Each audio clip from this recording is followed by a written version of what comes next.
Hello everyone, welcome to my channel learning twist with Shalini ma'am. तो आज हम लोग शुरू करेंगे क्लास 7th का chapter number 10 respiration in organisms.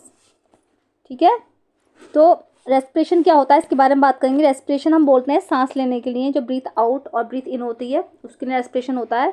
और ये ऑर्गेनिज्म में कैसे होता है इसके बारे में डिटेल में स्टडी है। चलिए शुरू करते हैं।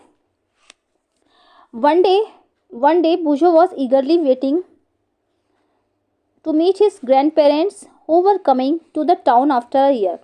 एक दिन बूझो ईगरली वेट कर रहा था अपने ग्रैंड पेरेंट्स का, जो कि एक साल बाद उनके टाउन आ रहे थे। ठीक है, he was in a real hurry as he wanted to receive them at the bus stop.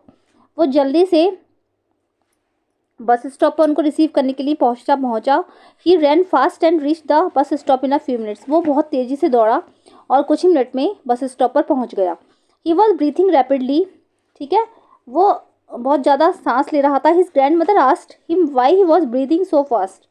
उसकी ग्रैंड मदर ने उससे पूछा कि तुम इतनी तेज़ी से सांस क्यों ले रहे हो। Boojho told her that he came running all the way. Boojho ने उनको बताया कि वो सारे रास्ते भागता रहा। But the question got stuck in his mind. लेकिन एक क्वेश्चन जो था उसके माइंड में क्लिक कर गया। He wondered why running makes a person breathe faster. उसने सोचा, वो आश्चर्यचकित था कि क्यों रनिंग जो है एक आदमी की जो ब्रीथ को फास्ट कैसे कर देती है। मतलब इतनी तेज़ी से वो दौड़ने लगता है, उसकी सांस फूलने लगती है, ऐसा क्यों होता है। The answer to the Boojho's question lies in understanding why we breathe. ठीक है, बूझोस के क्वेश्चन का जो आंसर था वो उसको समझ में आ रहा था कि वो ब्रीथ क्यों करता है। Breathing is a part of respiration. Breathing जो है वो रेस्पिरेशन का ही एक पार्ट है। Let us learn about respiration. Respiration में बहुत सारे प्रोसेस होते हैं। ठीक है, जब रेस्पिरेशन होता है बॉडी में तो बहुत सारे प्रोसेस होते हैं, बहुत सारे प्रोसेस से गुजरकर रेस्पिरेशन होता है। तो ब्रीदिंग भी इसका ही एक पार्ट है। ठीक है, चलिए आगे बढ़ते हैं। व्हाई डू वी रेस्पायर, हम रिस्पायर क्यों करते हैं। In chapter 2 you learn that all organisms are made up of small microscopic units called cells. हमने चैप्टर 2 में पढ़ा था कि जितने भी ऑर्गेनिजम्स हैं वो छोटे छोटे माइक्रोस्कोपिक यूनिट्स के बने होते हैं, जिनको हम सेल्स बोलते हैं। A cell is the smallest structural and functional unit of an organism. और सेल जो है एक स्ट्रक्चर और फंक्शनल यूनिट है एक ऑर्गेनिजम्स की। ठीक है, इस cell of an organism performs certain functions such as nutrition, transport, excretion and reproduction. प्रत्येक सेल में जो ऑर्गेनिज्म होता है, ऑर्गेनिज्म की जो सेल होती है वो अलग अलग तरीके से फंक्शन करती है। जैसे कि उसमें क्या क्या उसमें फंक्शंस होते हैं। जैसे उसमें न्यूट्रिशंस होता है, न्यूट्रिशन मीन्स पोषण। जैसे खाना है, उससे खाने से हमें एनर्जी मिलती है और हम किस तरीके से अपने पोषण करते हैं, उसमें पोषण होता है। ट्रांसपोर्ट, और जो ये एनर्जी होती है या फिर ये जो पोषण होता है, इसके जो पार्ट्स होते हैं वो ट्रांसपोर्ट किस तरीके से होता है शरीर में, भिन्न भिन्न पार्ट्स में, डिफरेंट पार्ट्स में वो किस तरीके से पहुंचता है।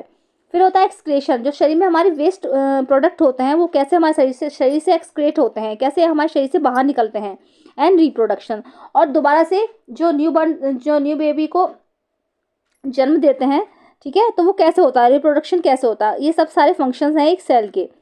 To perform these functions the cell needs energy. इन सारे फंक्शंस को परफॉर्म करने के लिए सेल को एनर्जी की ज़रूरत होती है। Even when we are eating, लेकिन इवन जब हम कभी खाना खा रहे होते हैं, स्लीपिंग या फिर रीडिंग, वी रिक्वायर एनर्जी, हमें एनर्जी की ज़रूरत होती है। But where does this energy come from, लेकिन ये एनर्जी कहाँ से आती है। Can you say why your parents insist that you should eat regularly. क्या आप ये कह सकते हो कि आपके पेरेंट्स जो आपको क्यों इंसिस्ट करते हैं कि आपको रेगुलरली खाना खाना चाहिए। The food has stored energy. Food में जो होती है एनर्जी स्टोर्ड होती है, which is release during respiration, जो कि रेस्पिरेशन के दौरान रिलीज हो जाती है। जब हम खाना खाते हैं उस समय एनर्जी मिलती है और वो रेस्पिरेशन के दौरान यूज़ होती है। Therefore all living organisms respire to get energy from food. इसीलिए कहा जा सकता है कि जितने भी लिविंग ऑर्गेनिजम्स हैं उनको रेस्पायर करने के लिए एनर्जी खाने से मिलती है। During breathing we breathe in air, you know that air contains oxygen. हम ब्रीथिंग के दौरान, ठीक है, क्या करते हैं, एयर लेते हैं। You know that air contain oxygen, क्या आप जानते हो कि एयर में ऑक्सीजन होती है। We breathe out air which is rich in carbon dioxide. हम जब अपने जो हम ब्रीथ आउट करते हैं, हम सांस से बाहर निकालते हैं हवा, तो उसमें कार्बन डाइऑक्साइड बहुत ज़्यादा मात्रा में होती है। The air we breathe is in transported to all parts of the body and ultimately to reach cells. ठीक है, और ये हवा जो होती है ब्रीथ के द्वारा जो जाती है, तो ये ट्रांसपोर्टेड हो जाती है बॉडी के और पार्ट्स में। ठीक है, और ट्रांसपोर्ट हो जाती है, ठीक है, और अल्टीमेटली ये सेल तक पहुंच जाती है। In the cells oxygen in the air helps in the break down of food, और सेल्स में जाकर ये ऑक्सीजन जो होती है हवा में, ये क्या करती है, हमारे खाने को तोड़ देती है, ब्रेक डाउन ऑफ फूड, ठीक है। The process of break down of food in the cell with the release of energy is called cellular respiration, ठीक है। सेल्यूलर रेस्पिरेशन की डेफिनेशन है यहाँ से यहाँ तक कि the process of break down of food, खाने का टूटना, ठीक है, ये एक ऐसा प्रोसेस है या उस प्रोसेस के बारे में बात हो रही है, खाने का टूटना इन द सेल, सेल के अंदर, with the release of energy, जिससे कि हमें एनर्जी रिलीज होती है, is called the cellular respiration. तो cellular respiration takes place in the cells of organisms, ठीक है। ये कहाँ पर होता है, ये जो ऑर्गेनिजम्स के जो सेल्स होते हैं उसमें सेलुलर रेस्पिरेशन होता है, okay. In the cell the food is broken down into the carbon dioxide and water using the oxygen. Cells में जो फूड होता है, मतलब उसमें क्या होता है, ग्लूकोज होता है, फूड में हमारे ग्लूकोज होता है, तो ग्लूकोज किस में ब्रेक डाउन होता है, हो जाता है कार्बन डाइऑक्साइड और वाटर में। ऑक्सीजन का यूज करके वो किस में टूटता है, carbon dioxide plus water. When breakdown of the glucose occurs with the use of oxygen, it is called aerobic respiration। जब हम ग्लूकोज का ब्रेकडाउन होता है हमारे शरीर में और ऑक्सीजन की प्रेजेंट में होता है ये, तो ये एक एरोबिक रेस्पिरेशन होता है, ठीक है। ग्लूकोज का ब्रेकडाउन जब होता है और हमारे शरीर में ऑक्सीजन की प्रेजेंट में होता है ये, तो ये एक एरोबिक रेस्पिरेशन है। Food can also be break down without using oxygen, लेकिन कभी कभी ये बिना ऑक्सीजन की मतलब ऑक्सीजन की एब्सेंट में भी हो सकता है, तो ये जो होता है एनॉर्बिक रेस्पिरेशन कहलाता है, ठीक है। तो break down of the food release energy, तो इसको हम इक्वेशन के रूप में इस तरीके से लिख सकते हैं कि glucose with the use of oxygen, अगर ऑक्सीजन का यूज हो रहा है तो carbon dioxide plus water plus energy में टूटेगा ये, ठीक है। ये इक्वेशन है इसकी। You should know that there are some organism such as yeast that can survive in the absence of the air. आप शायद जानते होंगे कि कुछ ऑर्गेनिज्म ऐसे होते हैं जो कि बिना ऑक्सीजन के सर्वाइव करते हैं, उनको ऑक्सीजन की जरूरत नहीं होती, बिना ऑक्सीजन के ही वो सांस लेते हैं, जैसे कि उनको हम बोलते हैं एनॉर्बस, एनॉर्बस। और ये जो रेस्पिरेशन होता है एनॉर्बिक रेस्पिरेशन कहलाता है बिना ऑक्सीजन के। तो और जो ये ऑर्गेनिजम्स होते हैं जैसे कि ईस्ट हो गया, तो ये कहलाते हैं हमारे anaerobes. They get energy through anaerobic respiration, ठीक है। ये जो है एनॉर्बिक रेस्पिरेशन में एनर्जी लेते हैं। In the absence of oxygen glucose break down into the alcohol and carbon dioxide as given below, ठीक है। और ऑक्सीजन के एब्सेंस में जो ग्लूकोज होता है वो टूट जाता है, किस किस में टूटता है, वो alcohol carbon dioxide plus energy में टूटता है। और अगर ऑक्सीजन की प्रेजेंस है तो वो ग्लूकोज टूटेगा carbon dioxide plus water plus energy में। और अगर without the use of oxygen है तो ग्लूकोज टूटेगा हमारा alcohol plus carbon dioxide plus energy में, ओके।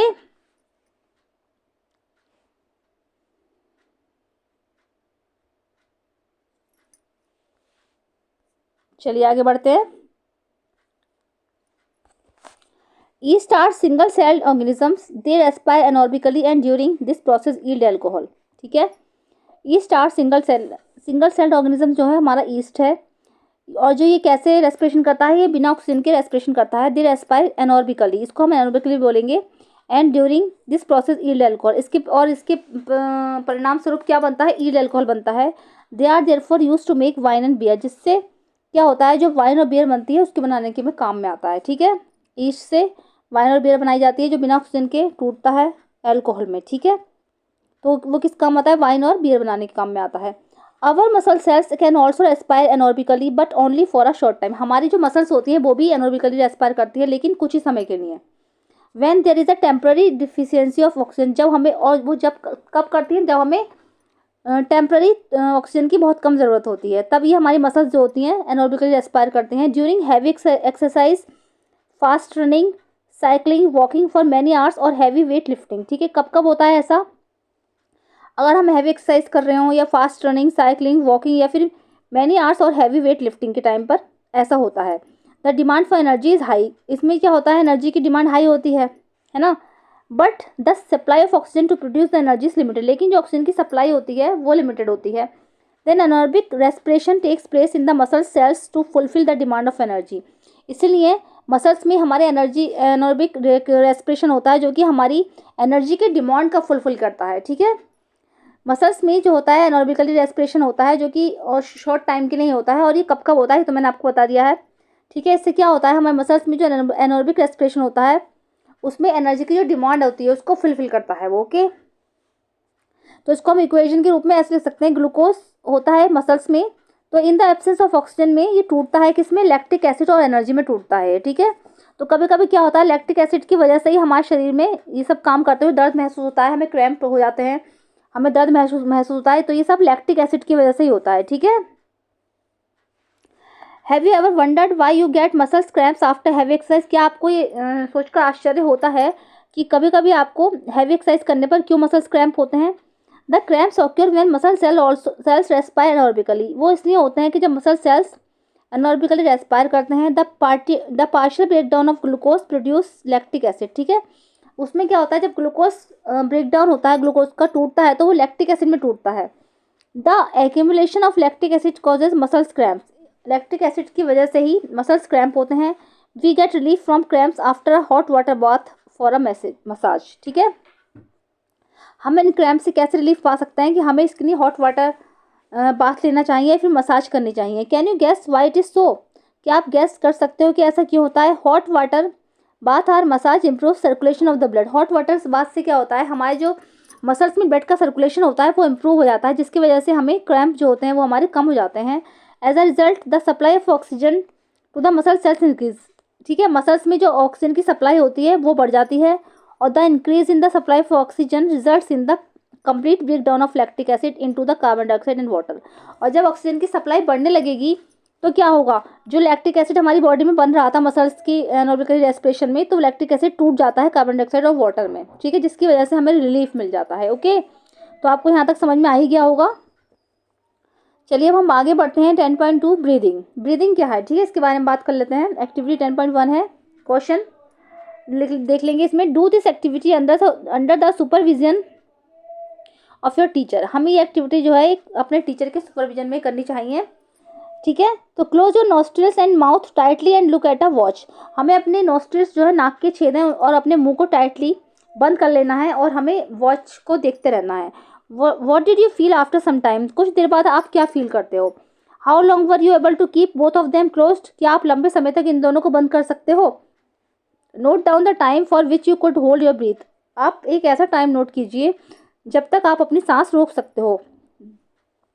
हमें ये टाइम नोट करना है। So now you know that you can not survive for long without breathing. So now you know, तो अब आप जानते हो कि आप लोग जो हो बिना ब्रीदिंग के सर्वाइव नहीं कर सकते। Breathing means taking in air rich in oxygen and giving out air rich in carbon dioxide with the help of respiratory organs.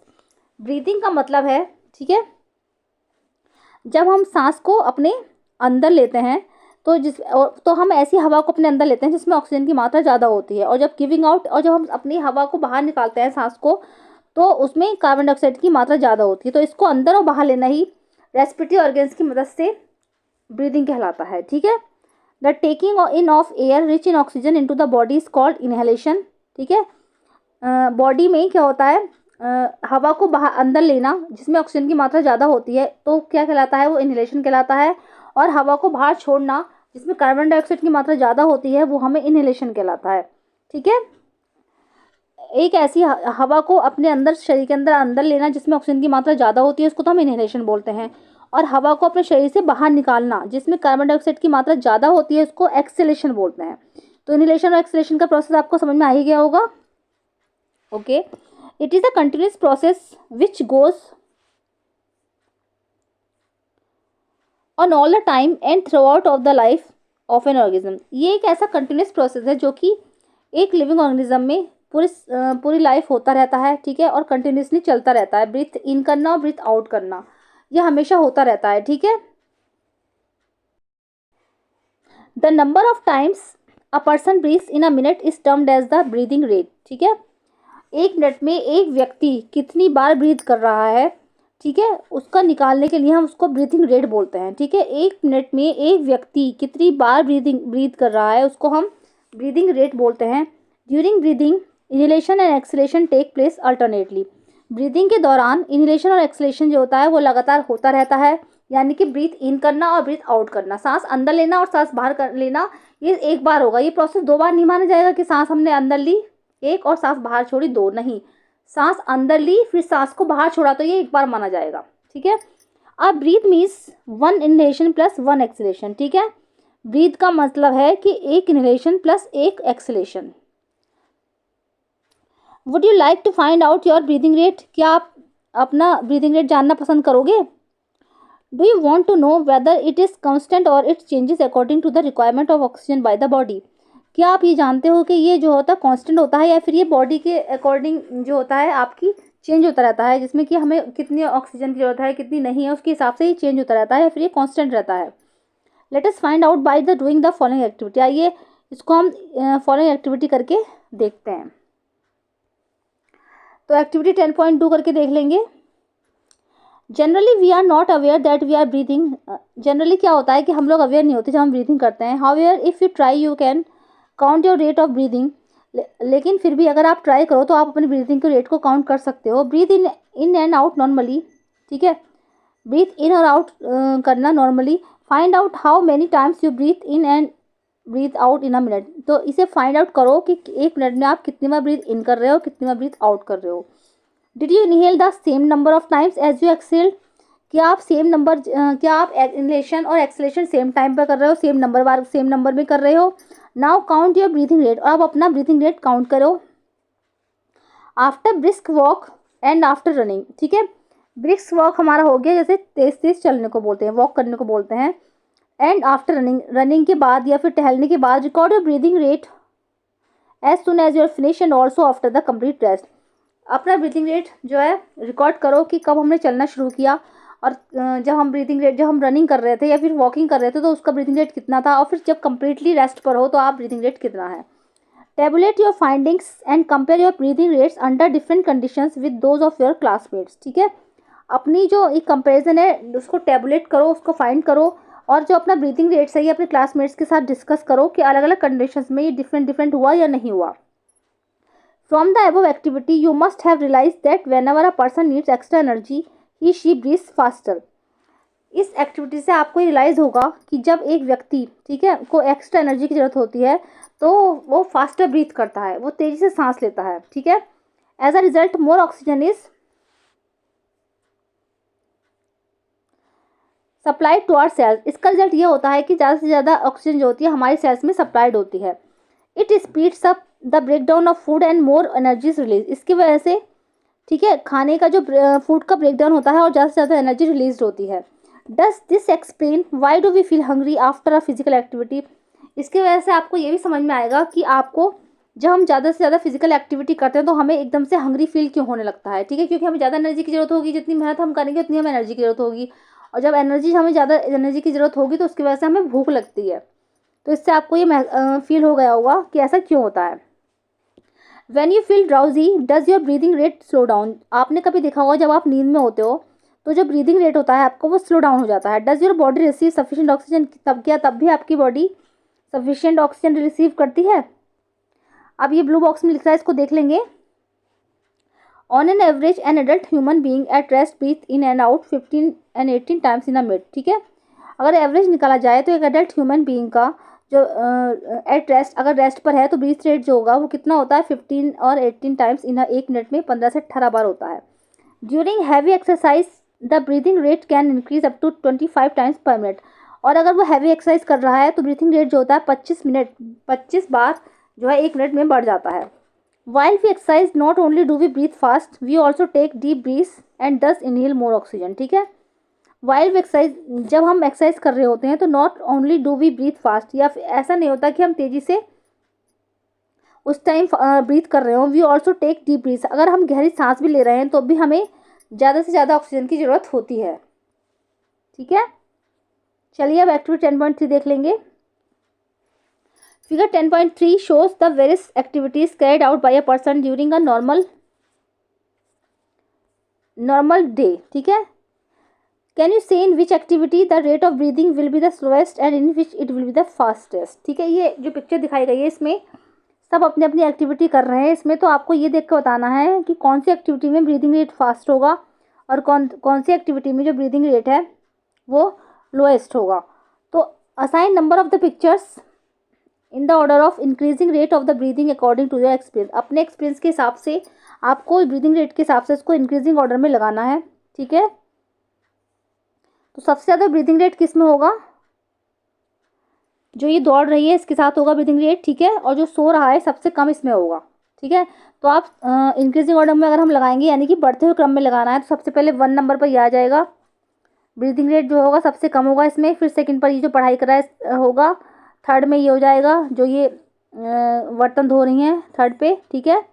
Fourth में ये जो सीढ़ी पर चढ़ रहे हैं, फिफ्थ में ये आ जाएगा जो वॉक कर रहे हैं, और सिक्स में ये जो दौड़ रही है, ठीक है। इसको इंक्रीजिंग ऑर्डर के हिसाब से आप लोग लगा सकते हो।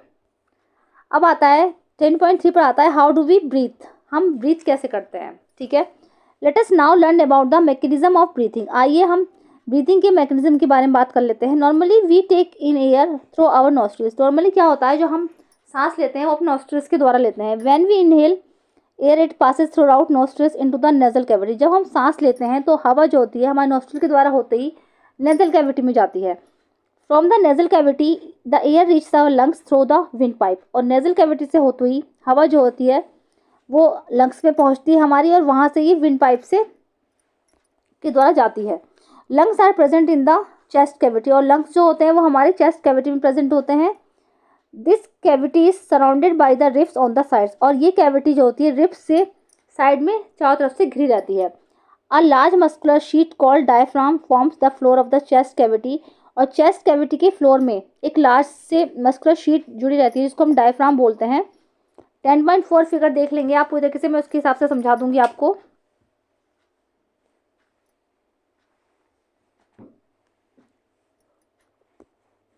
ओके।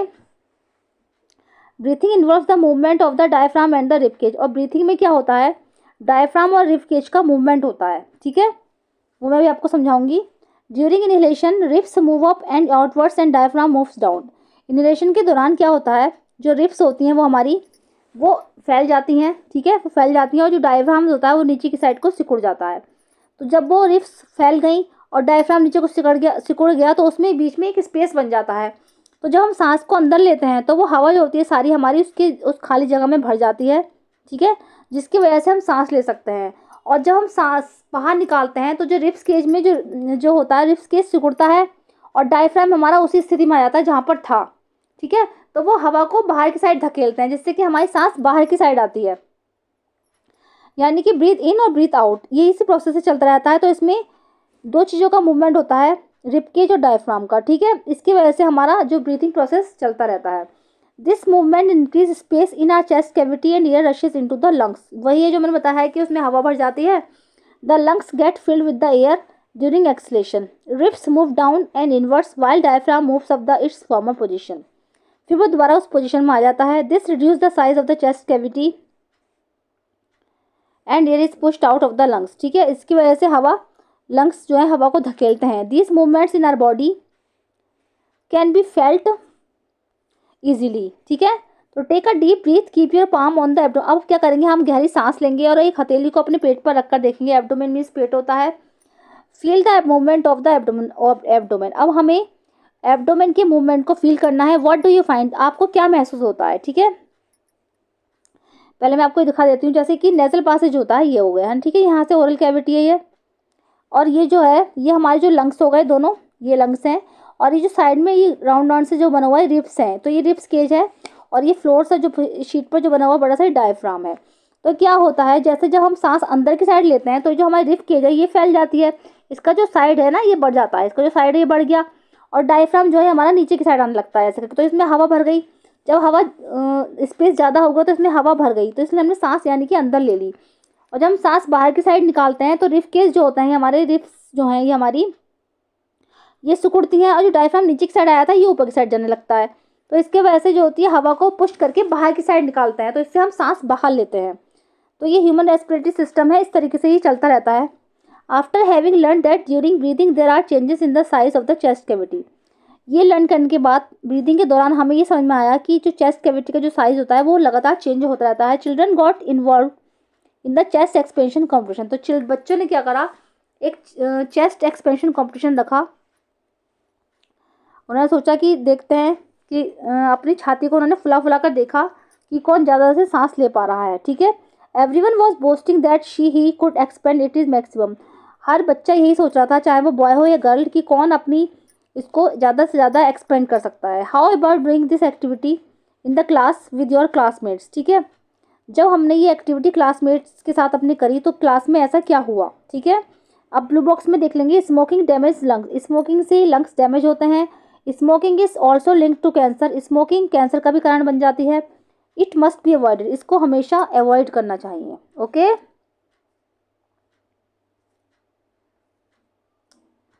ठीक है। एक्टिविटी 10.4 कर लेंगे।